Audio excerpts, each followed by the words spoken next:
पाकिस्तानी खुफिया agency ISI ने रची भारत में दंगे भड़काने की नई साजिश। समाचार पत्र मेल टुडे के हवाले से खबर। खुलासे के मुताबिक ISI underworld don Dawood Ibrahim के नेटवर्क का कर रही है इस्तेमाल। साथ ही आईएसआई तैयार कर रही है नए आतंकी मॉड्यूल। बैन आतंकी संगठन सिमी की भी मदद ले रही है आईएसआई।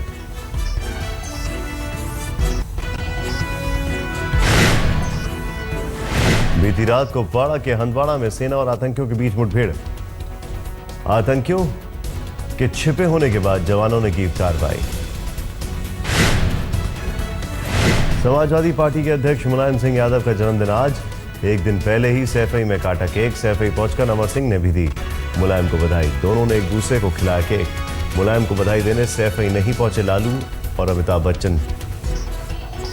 प्रधानमंत्री नरेंद्र मोदी ने ट्वीट कर दी जन्मदिन की शुभकामनाएं। मुलायम के जन्मदिन पर सजी सुरों की महफिल। संगीतकार ए.आर. रहमान समेत कई नामी हस्तियों ने बिखेरा जलवा।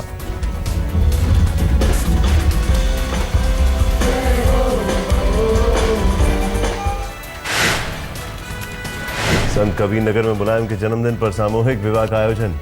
एसपी नेता ने 101 गरीब लड़कियों की कराई शादी।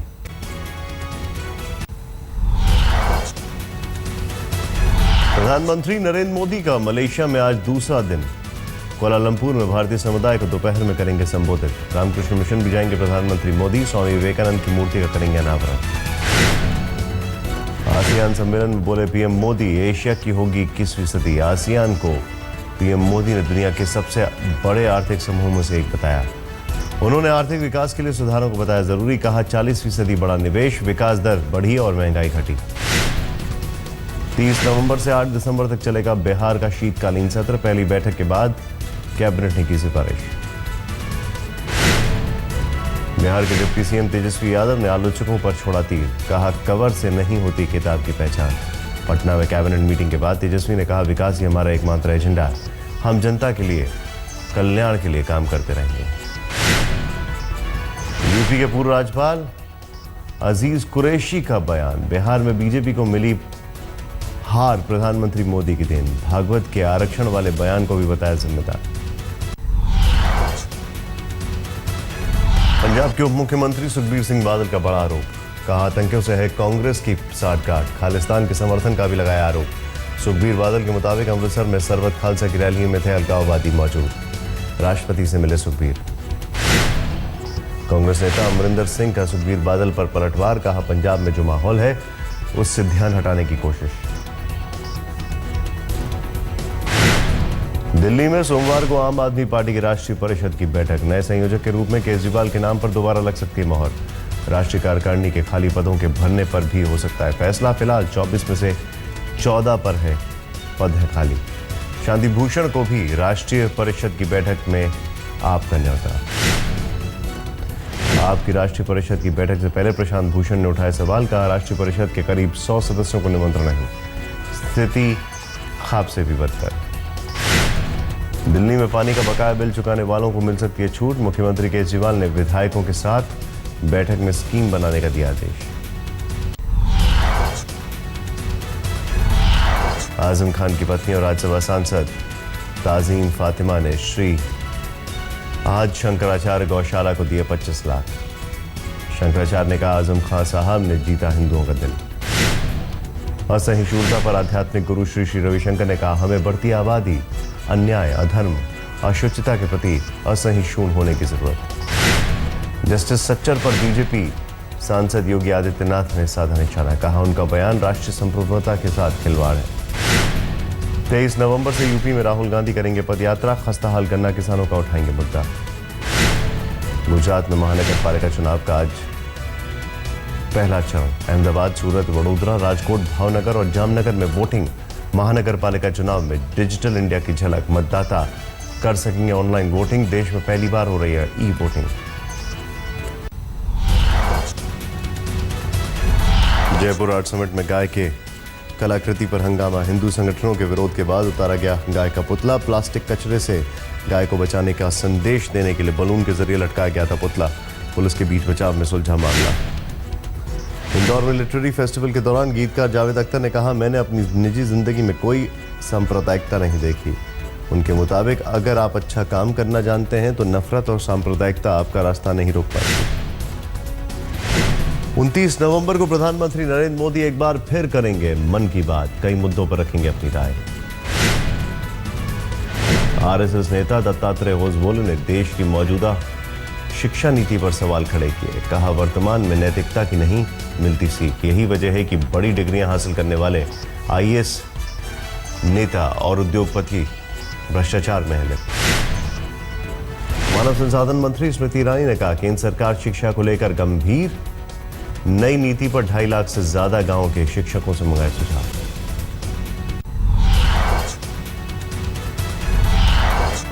शीना बोरा की तलाश के लिए 2012 में राहुल मुखर्जी ने की थी हर मुमकिन कोशिश। सीबीआई की चार्जशीट से खुलासा।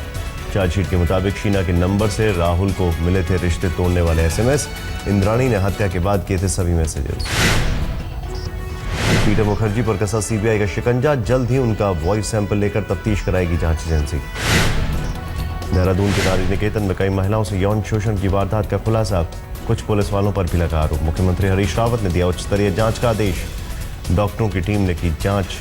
बाल संरक्षण आयोग, महिला आयोग और समाज कल्याण विभाग ने शुरू की तफ्तीश। सोनीपत में 2 लड़कियों के साथ रेप की वारदात। पीड़ितों के बयान के आधार पर जांच शुरू। लखनऊ में स्टेट बैंक ऑफ इंडिया में दिन दहाड़े लूट। बेखौफ बदमाशों ने गार्ड की गोली मारकर हत्या की। कैशियर से 70,000 कैश लूट कर फरार हुए।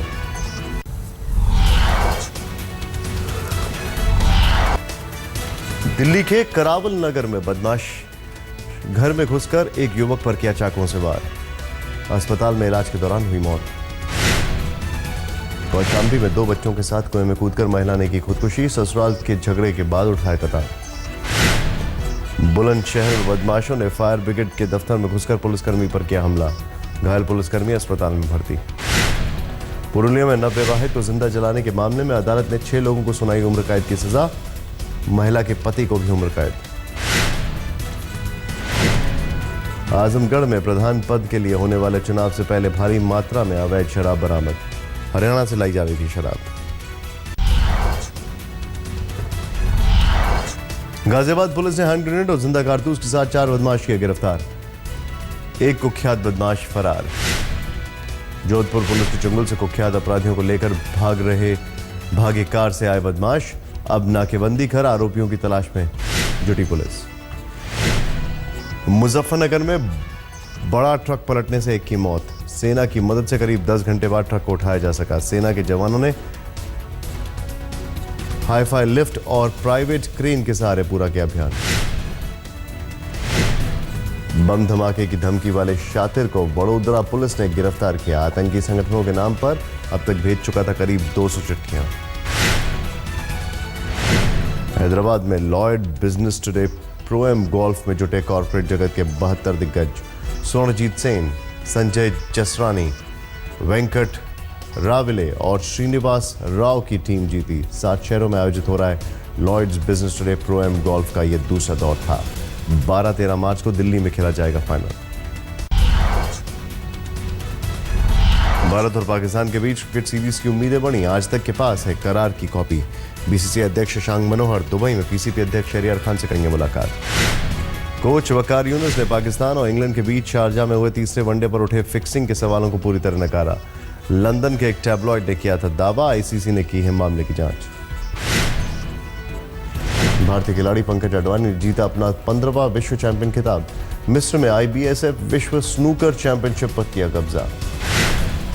भारत की जूनियर हॉकी टीम एशिया के कप के सेमीफाइनल में जापान को 6-1 से रौंदा। लंदन में एटीपी वर्ल्ड टूर फाइनल में पहुंचे रॉजर फेडरर। जोकोविच से आज होगी खिताबी भिड़ंत। सेमीफाइनल में वावरिंका को सीधे सेटों में दी मात। हमले से उभरा पेरिस। क्रिसमस के लिए खरीदारी करने बाजारों में निकले लोग।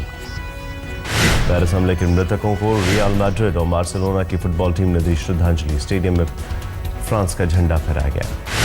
मैनचेस्टर सिटी और लिवरपूल फुटबॉल टीम ने भी मृतकों को दी श्रद्धांजलि। पूरे स्टेडियम में दिखा फ्रांस का झंडा।